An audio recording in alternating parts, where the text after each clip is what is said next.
50-60 سال پہلے 70 سال پہلے ہم سنتے تھے کہ ایمان سب سے بڑی دولت ہے، اور اب سننے کو ملتا ہے کہ دولت سب سے بڑا ایمان ہے۔ اور جو افلاس ہے، بھوک و افلاس ہے، یہ تباہی پھیرتی ہے۔ اس پہ ایک تھیوری پیش کی گئی ہے، وہ تھیوری میں آپ کے ساتھ شیئر کرنا چاہتا ہوں۔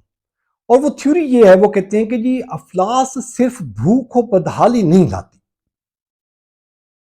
بھوک و بدحالی نہیں لاتی، بلکہ آدمی میں خوشامد، بے ضمیری، خیانت، بددیانتی، بے وفائی، بے حیائی کوٹ کوٹ کر بھر دیتی ہے،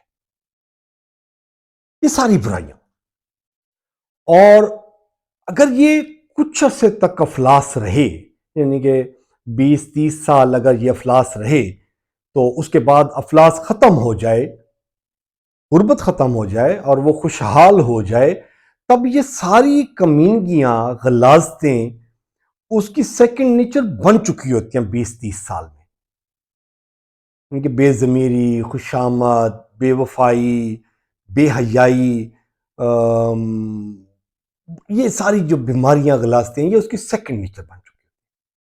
اور وہ تھیوری یہ کہتی ہے کہ اگر یہ افلاس کا جو سلسلہ ہے، یہ اگر نسلوں تک جاری رہے، یعنی کہ 2-3 نسلوں تک جاری رہ جائے، تو پھر یہ جو غلاظتیں ہیں، یہ بیماریاں ہیں، یہ انسان کے جینز میں گھس جاتی ہیں، پھر ان کا نکلنا مشکل ہو جاتا ہے۔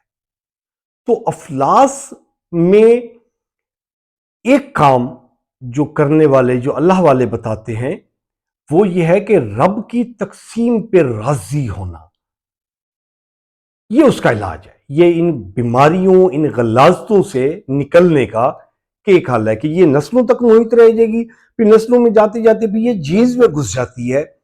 تو اس سے بچنے کا اللہ والے ایک ہی راستہ بتاتے ہیں، وہ کہتے ہیں کہ تقسیم میں رازق پہ راضی ہو جانا۔ تو یہ کمینگیاں جو ہے نا، یہ ساری ختم ہو جاتی ہیں، پھر خوشامد، بے ضمیری، بے حیائی، بددیانتی، یہ ساری بیماریاں، غلاظتیں پھر افلاس میں پھل پھول نہیں سکتی اگر وہ بندہ اللہ کی رضا پہ راضی ہو جائے، اللہ کی تقسیم پہ راضی ہو۔